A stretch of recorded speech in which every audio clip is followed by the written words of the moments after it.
नमस्कार। आज का हमारा विषय है हिंदी आलोचना, समीक्षा और समालोचना। इसको लेकर हम चर्चा करेंगे। पहला पॉइंट है हमारा सैद्धांतिक और व्यवहारिक आलोचना।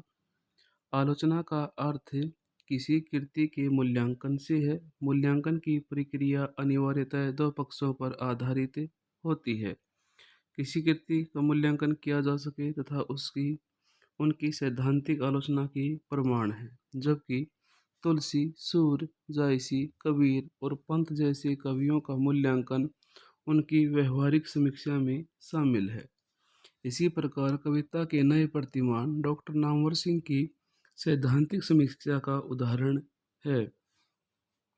ऐसे प्रतिमानों का निर्माण जिनके आधार पर किसी कृति है तो उनके द्वारा मुक्तिबोध और नागार्जुन जैसे कवियों का मूल्यांकन व्यवहारिक समीक्षा का उदाहरण है।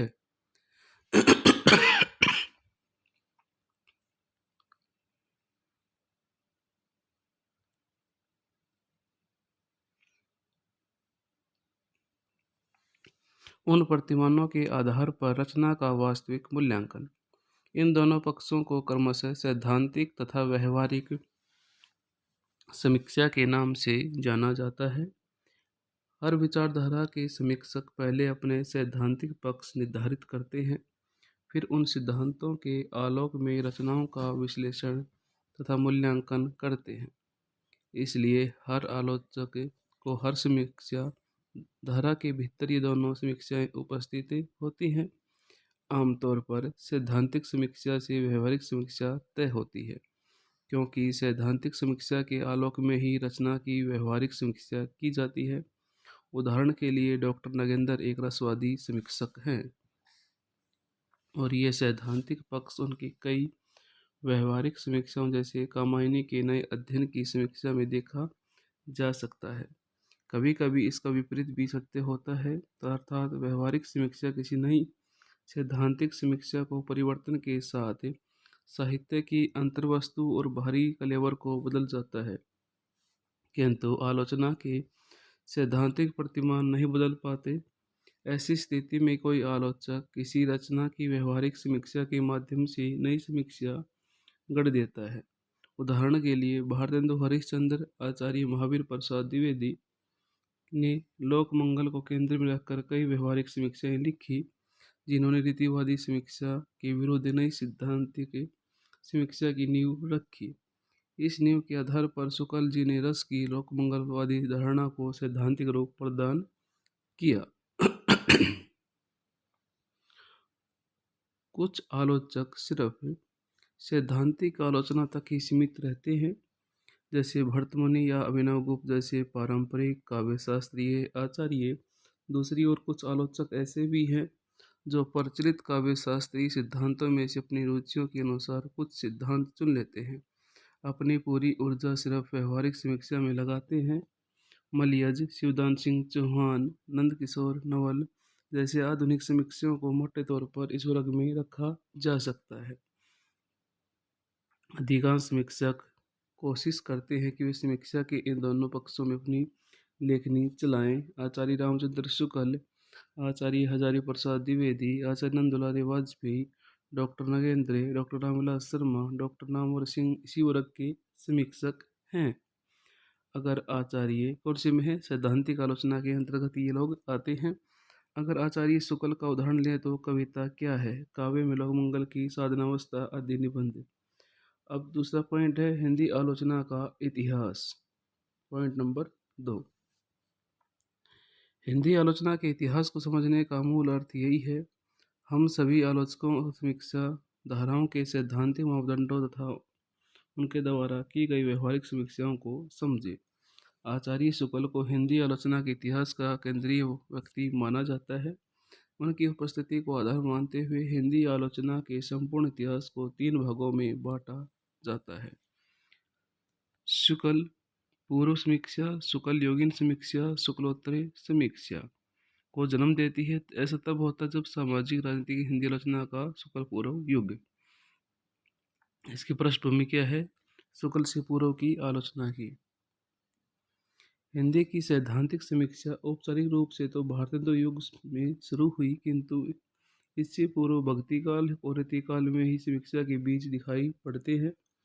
तुलसी का कथन किरत भनिति भूत बलि सोई, सुरसरी सम सब कहाँ हित होई, एक प्रकार से काव्य प्रयोजन का सैद्धांतिक विवेचन है। तो कबीर का कथन संस्कृत है कूप जल बाखा बहता नीर, काव्य भाषा पर एक सैद्धांतिक प्रतिमान की प्रस्तुति है। रीतिकाल के रीतिमुक्त कवि घरानंद जब लोग है लागी कवित बनावत, मोहि तो मोरे कवित बनावत कहते हैं तो रचनाकार रचना के गहन आंतरिक संबंध की स्थापना करते हैं। ठाकुर जब डेल सो बनाए आए मेलत सभा के बीच, लोगन कवित की वो खेल करी जानो है कहते हैं तो कविता में अलंकारवाद का खंडन करते हैं। रीतिवादी आचार्य कवियों ने तो लक्षण ग्रंथ परंपरा में चंद्रालोक कोवलयानंद की परंपरा का प्रस्तुतिकरण किया ही है। भारत हिंदुयुगीन आलोचना। इन आरंभिक संकेतों के बावजूद हिंदी आलोचना का वास्तविक आरंभ भारत हिंदू युग से ही माना जा सकता है। भारत हिंदू युगीन आलोचना की कुछ महत्वपूर्ण विशेषताएं हैं।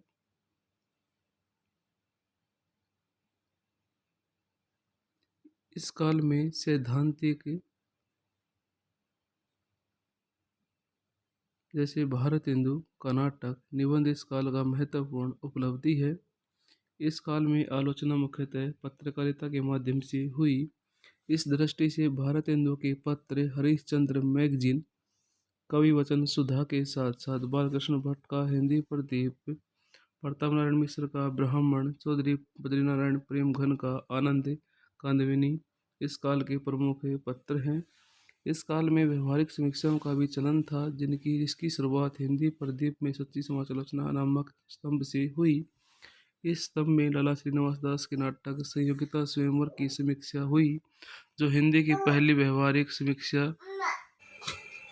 इस काल में व्यवहारिक समीक्षा का भी चलन था, जिसकी शुरुआत हिंदी प्रदीप में सच्ची समालोचना नामक स्तंभ से हुई। इस स्तंभ में लाला श्रीनिवास दास के नाटक संयोगिता स्वयंवर की समीक्षा हुई, जो हिंदी की पहली व्यवहारिक समीक्षा मानी जाती है। इसके बाद इसके भट्ट जी ने नील देवी, परीक्षा गुरु आदि रचनाओं की भी व्यवहारिक समीक्षाएं प्रस्तुत की। इसी युग में साहित्य इतिहास के दो प्रमुख ग्रंथ लिखे गए, जिनके सीमित मात्रा में आलोचनात्मक तत्व विद्यमान थे। प्रथम शिव सिंह सेंगर कृत शिव सिंह सरोज तथा द्वितीय जॉर्ज ग्रिशन कृत the modern vernacular literature of northern Hindustan.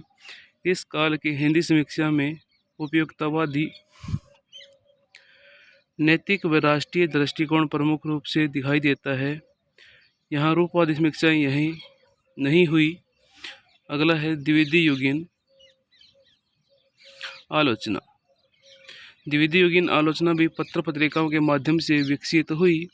इस काल में सरस्वती के अतिरिक्त माधुरी, वीणा, विशाल भारत, मर्यादा आदि पत्रिकाओं की भूमिका रही। महावीर प्रसाद द्विवेदी इस युग के सर्वाधिक प्रसिद्ध आलोचक रहे, जिनकी आलोचनाओं का संग्रह आलोचना समुच्चय के नाम से प्रकाशित हुआ। उन्होंने सैद्धांतिक पक्ष में इतिवर्तात्मकता और नैतिक आदर्शवाद मान्यताओं को अत्यधिक महत्व दिया और रीतिवादी कवियों का गधा सिद्ध करते हुए कालिदास, भवभूति, सूर, तुलसी, भारतेंदु, मैथिली शरणगुप्त आदि की कविताओं के महत्व को प्रकाशित किया। उनकी भाषाई आलोचनाओं ने खड़ी बोली और ब्रज भाषा को नई जन्म दिया।